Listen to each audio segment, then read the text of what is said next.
Dr. Barry Chaikin is not just a physician leader, he's a strategic and a longtime advocate for meaningful healthcare change. With more than 25 years of experience in clinical transformation, health IT, and public health, he's worked across payer, provider, and policy domains. Barry served as chief medical officer under multiple health tech companies, advised the federal government on pandemic preparedness, and is a past board chair of HIMSS. He also is the founder of Docs Network, a consultancy focused on clinical innovation and patient safety. But beyond his resume, Barry brings a steady voice on the ethical use of technology, the culture of care, and the human moments that often get lost in the machinery of healthcare systems. In this conversation, we talk about what it takes to lead with integrity, how to challenge orthodoxy in times of change, and why he still believes healthcare is a calling. Dr. Barry Chaikin, welcome to the Signal Room. Thank you so much, Krish. I really appreciate that introduction. Well, it's an honor to have you. I've known you for a number of years, and it's just exciting to be able to launch the Signal Room with a good friend and a visionary at the same time. So again, thank you and welcome. Let's just jump right into it. I'm kind of excited just to talk about some of the things you've been working on, very timely and relevant for the world we're living in and all the buzzwords that are out there. I think you're going to bring some real life humanity to it. It's not just the technology discussion. So let's just jump right in. Dr. Chaikin, your career has spanned clinical practice, public health, and technology. I want to ask you about your book. What inspired you to write Future Healthcare 2050 at this particular moment? Well, I have to tell you, I have to go back to the time that I was an AIS officer, and it was one of the first visits that I did to the CDC in my training. And I saw this IBM PC sitting there, and I was like, oh, tech is really interesting. And that actually got me interested in technology. And I've been using it my entire life. So what was about 2 years ago, ChatGPT came out where you could actually, without being a programmer, interact with it. And I said, Right. let me learn about this new technology. And that got me very much interested in artificial intelligence. And again, not from the place where I was a data scientist and I was worried about JSONs and Pythons and coding, but about how to use artificial intelligence in a way that it could be helpful in your personal life and then in your work and then, of course, in healthcare. And that inspired me to say, let me see what I could do to talk about healthcare and AI as it started to become more mainstream type of technology that people became familiar with. And that inspired me to write the book. I also, and throughout the book, I put this concept in, which is the idea of trust. I wanted to make sure understanding some of the risks of AI back in the beginning that have continued to this day, we have to make sure that if we're going to use artificial intelligence, it needs to be done in a way that really focuses on healthcare, on the patient, and on the benefits to society. And that really inspired me to write the book. Yeah, so definitely more to do on the human interaction side than on the tech. I think we've been excited about technology forever, and honestly, we've not done ourselves a lot of favors in recent years with our focus on that. So let's talk a little bit about some of the things that led up to that. You at one point coined the term RHIT in a previous book that you've written. How does that concept evolve in this new work, especially in light of AI's acceleration? Well, I use the word revolutionary. It stands for Revolutionary Health IT. The reason I use the word revolutionary because I wanted to people think of something completely new, different, a different Right. direction, a change in how we did things. And just using evolutionary health IT didn't really cut it for me. And I Right. wanted to be people to understand that information technology tools are just that. They are just tools. And if you don't figure out and plan how you're going to utilize them and tie them to the outcomes and goals that you want, they're just tools. And you can go ahead and spend a lot of money, a lot of time, Right. and not only achieve nothing, you might even make things worse. I learned that through my experiences working with electronic health records. And of course, when I wrote my book, I wrote on navigating the code. It was about process redesign, analytics, workflow redesign, and the idea that you need to go and use technology for a particular goal to achieve a particular objective. And it requires you to do not just use the technology, but you redesign the things around it to make sure the technology is used in a proper way that is revolutionary in terms of the outcomes it delivers. That's such an important distinction. It's unfortunate that we are so word sensitive, but I think revolutionary is the right word for what you're describing. So, in terms of transformation, in the book you're exploring how AI could reshape the patient-physician journey. What do you think is the most misunderstood aspect of that transformation today? My experience in working with technology has shown me that people like to get excited about that new, bright, shiny object. Right. Right? And I understand we all love new things, right? We love a new Yes. pair of sneakers. We love a new technology we get to work with, but we always have to be focused on the objectives and the outcome. There's a lot of talk today about using clinical artificial, intel- artificial intelligence to achieve a particular goal or objective. I think that has tremendous potential. But the issue here is we have a lot of work to do to achieve that.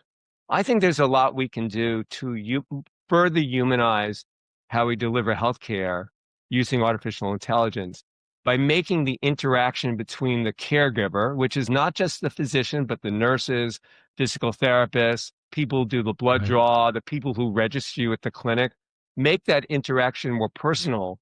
And the way it can be done is AI can do two things. One, it can prepare the caregiver so they can have a more personal, humanistic interaction with that person by giving that caregiver information before they see that patient. And secondarily, the interaction that the patient has with the system, even if it's automated, can be personalized. Whether it means Right. before you have your surgery, you're going to have instructions of the things you need to do to prepare yourself for that Mhm. surgery. They can be personalized to who you are, to the language that you speak, to the level of education that you have, to the type of job that you actually do. Right. And it can adjust its recommendations and speak to you in a language that can be more motivating and comforting for you.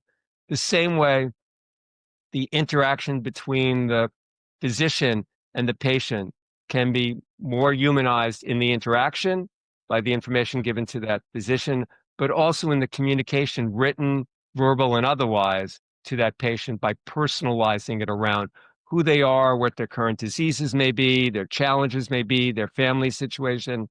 These are things that we cannot do as humans. It's just too much to cover, but Right. AI can actually help us do that. Yeah, I love that. You bring out a really important thing that we could easily lose sight of, and yeah, the patient experience obviously is the one of the most important things we can look at. But it's not only a physician they are interacting with. A bad experience at check-in can be just as much of a problem for the patient as anything else. So focusing on the people that are essentially their services are being wrapped around that patient experience. There's just a lot of opportunities in there. Let's talk about what practical solutions might be in the near term. AI use cases that you think health systems should be focused on, and maybe talk a little bit about one or two that you believe are overhyped. The overhyped ones are really easy. So let's talk about some of the practical ones, okay? We know a lot about physician burnout. We know about nurse burnout and other caregiver burnout because of the documentation. So let's go back to where that was. We created these electronic health records. Hmm. Why were they created? They were created to help patients? No, they were not developed to document patient care. They were developed so that it would make it easier for organizations to document care for the purpose of receiving reimbursement. We have Right. a reimbursement system in the United States, right, Hmm. that is dependent upon that documentation. I'm not going to talk about the pros and cons of that. There are many arguments on all sides, and all of them are Sure. valid. I'm just Right. talking about the EHR was developed for documentation. Why was it done that way? Very simple. Who would buy a system that didn't optimize the documentation for reimbursement? Right. Nobody.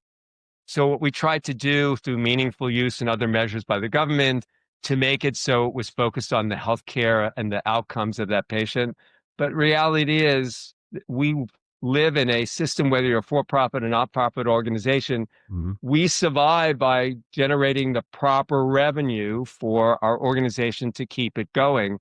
And to Right. be fair, that includes generating revenue to pay for people who can't pay for the care.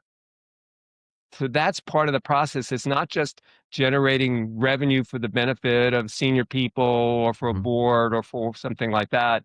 It's really also to have surplus money to take care of those who can't afford to provide care and is provided essentially free care.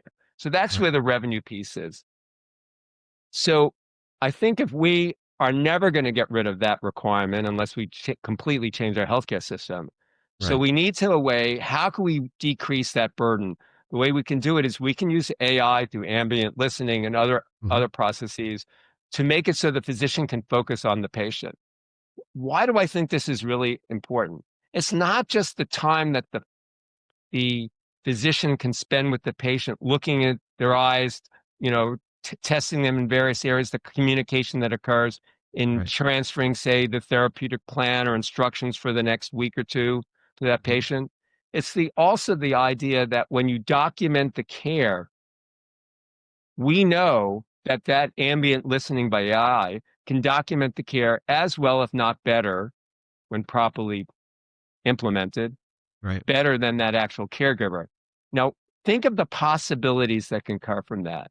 The note that goes to the patient can also be modified and written in a way that that patient can understand it and is meaningful to them.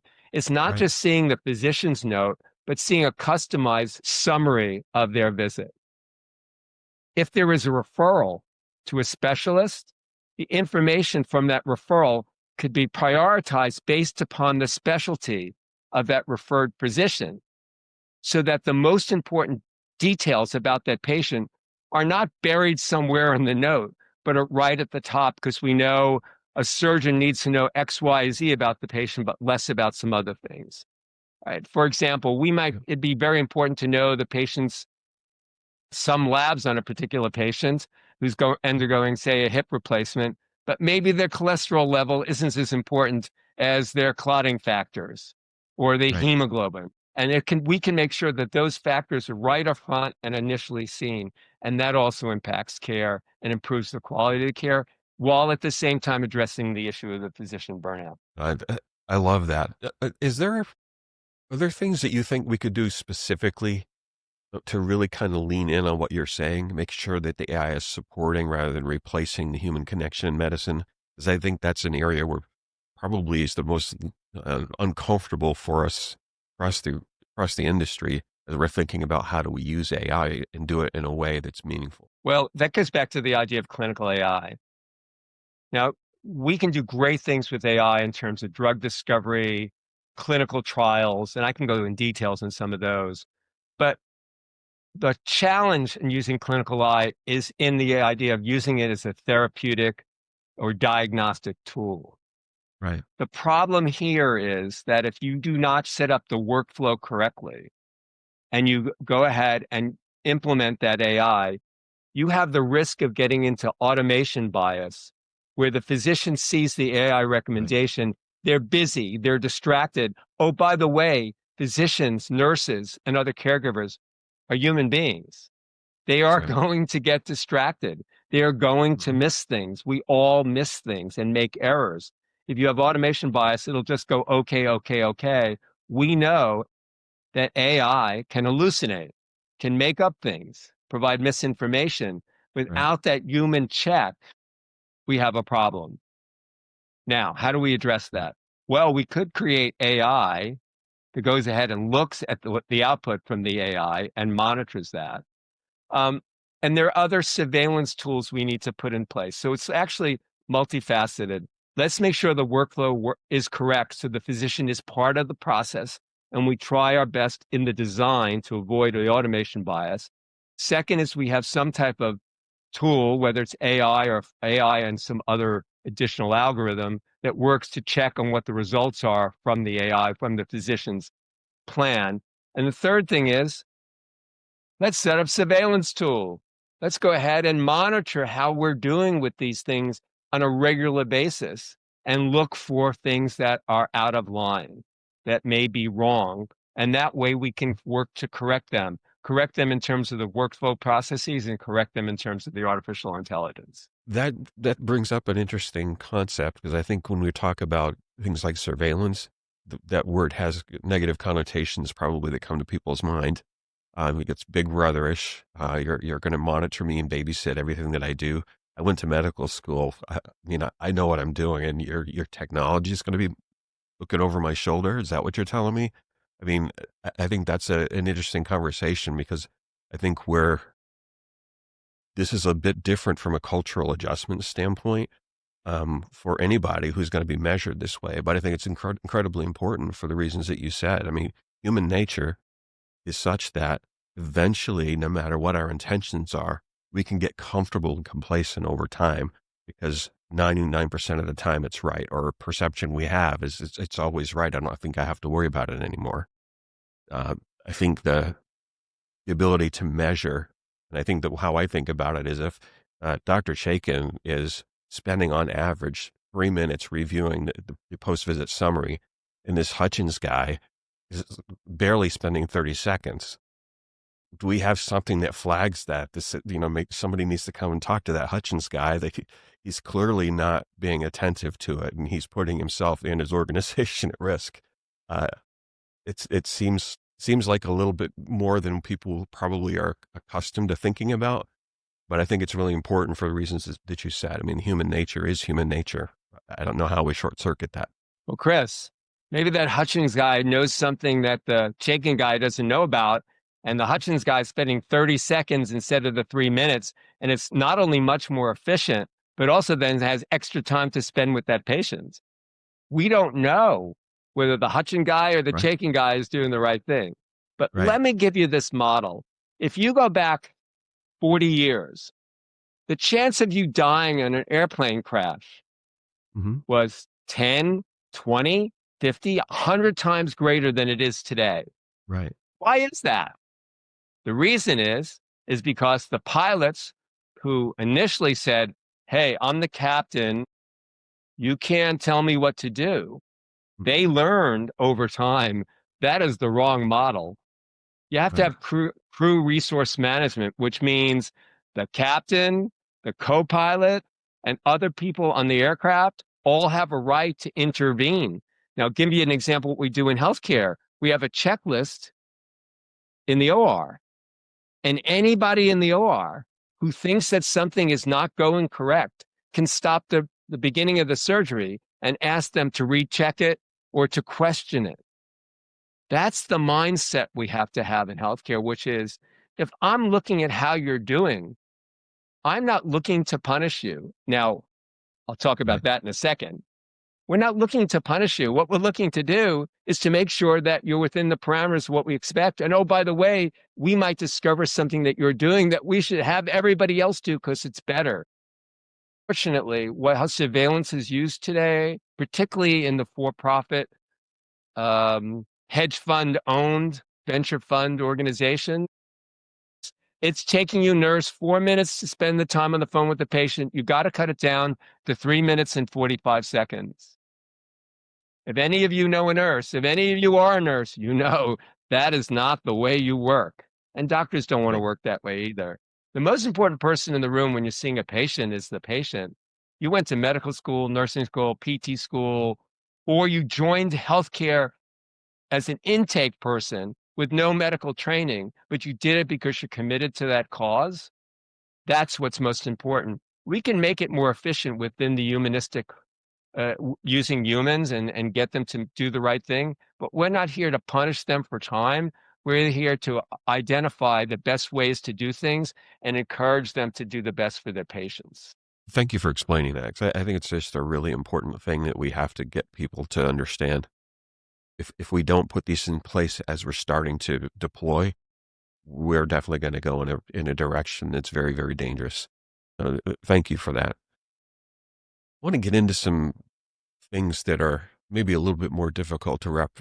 Well, for me, it's still more difficult to wrap my head around in terms of the types of use cases we can be comfortable with. But you're right about predictive diagnostics, decision support, and workflow automation, Which of these will be the most disruptive to current medical practice, do you think? We've evolved in using electronic health records, right? I think that we would be able to utilize these tools in ways that could be incredibly beneficial to patients. But what we need to do is we have to involve the clinical people in the design, at least of the workflow and the output and the surveillance tools. We have to gain their trust in utilizing them. And, let's not forget about the patient. They should have a voice in what they want to, how they want to use the AI in terms of receiving, say, messages and summaries and such. It has to be a holistic approach to understand Right. this piece. And let's not decide what we're going to do before we've collected all the information from everybody. Right. And the other thing is, if you want to fail in a hospital, what you should do is implement something without asking the nurses what you should do. Okay? That's what you need to do. So don't do that. Involve everyone, include everyone, understand it, and then implement it and tell people what you're trying to accomplish. Where can listeners find your book, follow your work, or invite you to speak further about this important topic? We've only scratched the surface, but I know our listeners have gotten a ton of really great insight, and I think you're going to need to make your book available. Tell them right where they can get it, because I think they're going to be excited to read it. Well, you can find everything about me at barrychaikin.com. And in there, you can have some fun. Not only can read about my book, you can order a deluxe signed copy there that I'll sign. And if you want, I'll put a little message into you and that I can mail out to you. It's also available on Amazon and Barnes & Noble, but obviously I can't sign them there. The second thing is, what I created was a little chatbot, two different types of chatbots. One of them is you can text in it, and that'll appear on the homepage, as well as there's a little menu here. You can go to that and you can ask me questions. But what I specifically did is, if you ask me what the weather is going to be in your town next week, it'll specifically say to you, it's not my database and I've been instructed not to hallucinate. So I've made a point of doing that. The second one is, I also created one where you could actually, quote unquote, call me.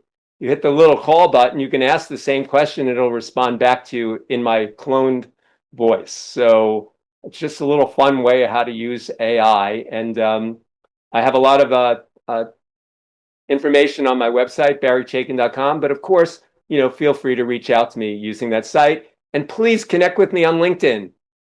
It's barrychaikin.com/LN, and that'll link you up to LinkedIn and my page, and we can connect.